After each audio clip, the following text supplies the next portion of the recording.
ආයුබෝවන් ඔබ ලැබුවා වූ වාසනාවන්ත මනුෂ්‍ය ජීවිතය සතුටින් සහ ඵලදායීව ගත කිරීම සඳහා අවශ්‍ය කාරණා සාහිත්‍ය දර්ශනය සහ ආගමික කරුණු ආශ්‍රයෙන් ගෙනෙන විජිතේ ආශ්චර්ය YouTube නාලිකාවෙන් ගෙන පසුගියදා විකාශනය වූ සෙනෙහස යන මාතෘකාවෙන් විකාශනය වූ වැඩසටහනේ පිළිබඳව සංක්ෂිප්ත සමාලෝචනයක දෙන්නට මෙහි වැඩම කර සිටිනවා රද්දලුව ශ්‍රී සුබෝධාරාම මහා විහාරගණයේ විහාරස්ථානාධිපති අතිගෞරවනීය බස්නාහිර පළාත් වෛද්‍ය සභාවේ අධ්‍යක්ෂක ජ්‍යොතිර්වේදී මුළු දිවයිනටම සාමනිසුරු පූජ්‍යපාද වීදියගොඩ විජිතවංශ නායක ස්වාමීන් වහන්සේ.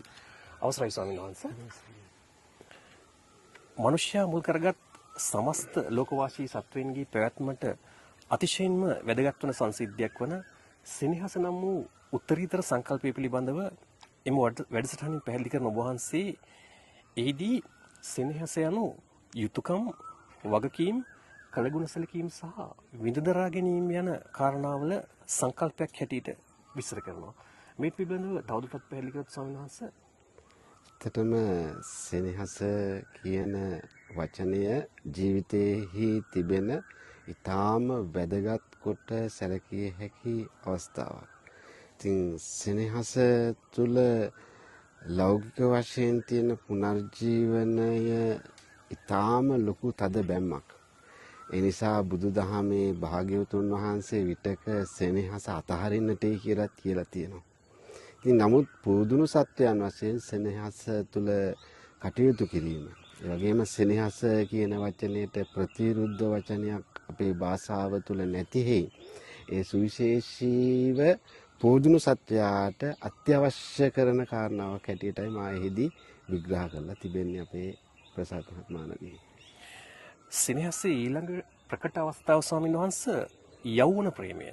එහිදී ප්‍රේමයේ විප්‍රයෝගය නොයසේනම් විරහව නිසා යම් කිසිවෙක් ගිහි ජීවිතයෙන් මිදී පැවිදි ජීවිතයට එළඹෙන්නට අපේක්ෂා කළොත් ඔබ වහන්සේ සඳහන් කරනවා එහිදී ඒ අපේක්ෂා කරන පැවිදි දිවියේ ආධ්‍යාත්මික තත්ත්වයන් ඔවුන්ට අවබෝධ කරගත නොහැකි බව.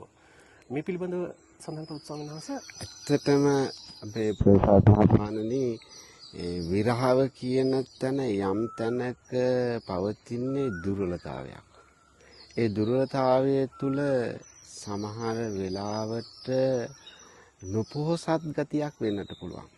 ඉතින් ඒ තුළ අපි දකින්නට ඕනේ පැවිදි ජීවිතයට සම්බන්ධව කටයුතු කරනකොට වර්තමානයේහි අපේ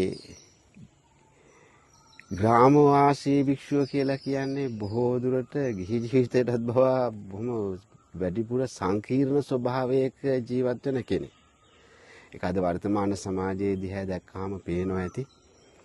අපිට නොයෙක් කර්මානුරූපව බලපාන අවස්ථා, ඒ වගේම නොයෙක් ප්‍රශ්න ගැටලු සමස්ත සමාජයේ පුරාවටම සමහර වෙලාවට වයසින් වැඩි, එතකොට අධ්‍යාපනයෙන් වැඩි, හැකියාවලින් වැඩි, ප්‍රවීණත්වයෙන් වැඩි, ඒ වගේම ප්‍රසිද්ධියෙන් වැඩි අයට පවා යම් අවස්ථාවන් වල යම් දේවල් වලට නොසිතන තැන්වල මුහුණ දෙන්නට සිද්ධ වෙනවා.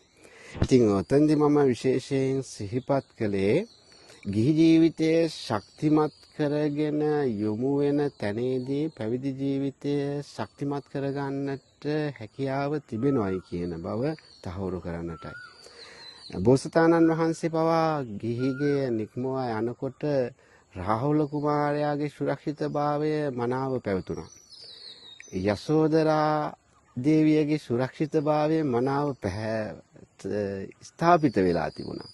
ඉතින් ඒ අනුව බෝසතාණන් වහන්සේට ඒ ගමන බොහොම නිර්වෘල් සිතකින් යන්නට පුළුවන්කම තිබුණා.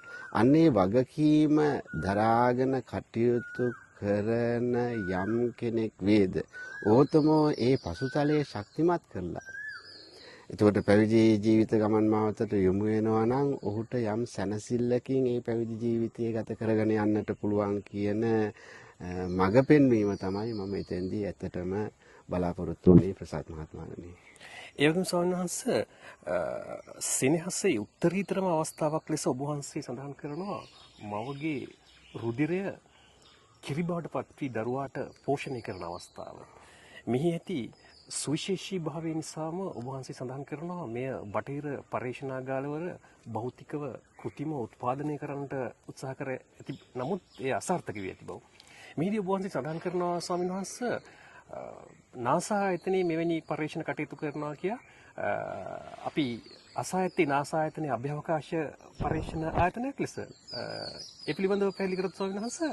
ඇත්තටම නාසා ආයතනය කියන බව මම එතෙන්දී කියා නැහැ. මම නාසා ආයතනයේ වැනි ඒ ආයතන කියන බව සඳහන් කළේ නාසා ආයතනය අපි දන්නවා ඉතින් බොහොම ප්‍රසිද්ධ නාමයක් නිසා. නමුත් ඔය කිරි සම්බන්ධව ලෝකයේ සිංගප්පූරුවේ ටර්ටල් 3 කියලා යම් ආයතනයක් තිබෙනවා, විද්‍යායතනයක්. ඒ තුල තමයි ඇත්තටම ඔය කිරි සම්බන්ධව නිෂ්පාදන කටයුතු වෙන්නේ. ඉතින් ඇත්තටම මම ස්තුතිවන්ත වෙනවා ඒ වචනේ පිළිබඳව මේ මොහොතේදී විග්‍රහ කිරීම පිළිබඳව දැනුවත් කිරීම පිළිබඳව. පැහැදිලි ස්වාමීන් වහන්සේ.